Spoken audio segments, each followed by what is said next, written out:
ಚೀನಾದ ಡ್ರ್ಯಾಗನ್ ಭಾರತದ ಆನೆ ಒಂದಾಗಬೇಕು. ಮೋದಿ ಸಮ್ಮುಖದಲ್ಲಿ ಕರೆಯನ್ನ ಕೊಟ್ಟರು ಚೀನಾ ಪ್ರೀಮಿಯರ್.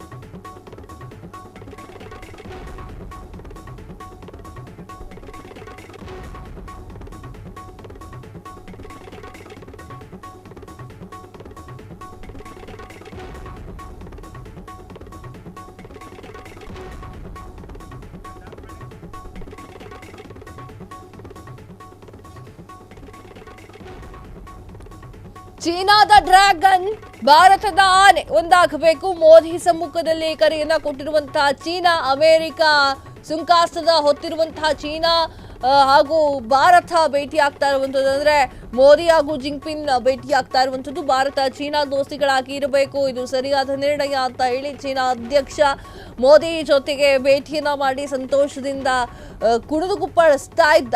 ಚೀನಾ ಜೊತೆಗೆ ಉತ್ತಮ ಬಾಂಧವ್ಯಕ್ಕೆ ಭಾರತ ಬದ್ಧ. ಎರಡೂ ದೇಶಗಳ ಗಡಿಯಲ್ಲಿ ಶಾಂತಿ, ಸುರಕ್ಷತೆಯನ್ನ ಹಾಗೂ ಸ್ಥಿರತೆಯನ್ನ ನೆಲೆಸಿರುವಂಥದ್ದು.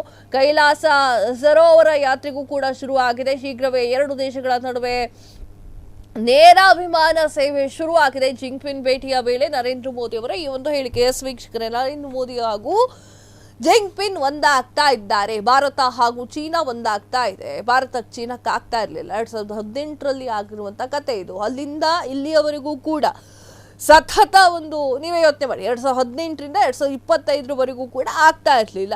ಈಗ ಅಮೇರಿಕ ಒಂದು ದ್ವೇಷ ಮಾಡಲಿಕ್ಕೆ ಇವೆರಡು ದೇಶಗಳು ಒಂದಾಗ್ತಾ ಇರುವಂಥದ್ದು. ಯಾಕಂತಂದ್ರೆ ಸುಂಕಾಸ್ತ್ರವನ್ನ ಬರೀ ಭಾರತಕ್ಕೆ ಮಾತ್ರ ಪ್ರಯೋಗ ಮಾಡಿದ್ದಲ್ಲ ಅಮೇರಿಕ, ಚೀನಾಕ್ಕೂ ಕೂಡ ಪ್ರಯೋಗ ಮಾಡಿದೆ. ಆ ಒಂದು ನಿಟ್ಟಿನಲ್ಲಿ ಈಗ ಒಂದಾಗ್ತಾ ಇದ್ದಾರೆ. ಇದರ ಜೊತೆಗೆ ಪುಟಿನ್ ಕೂಡ ಜೊತೆ ಸೇರಲಿದ್ದಾರೆ. ಯಾವ ಕಾರಣಕ್ಕೆ ಪುಟಿನ್ ಬರ್ತಿದ್ದಾರೆ ಅನ್ನೋದನ್ನ ಕ್ಲಿಯರ್ ಆಗಿ ಹೇಳ್ಬಿಡ್ತೀನಿ.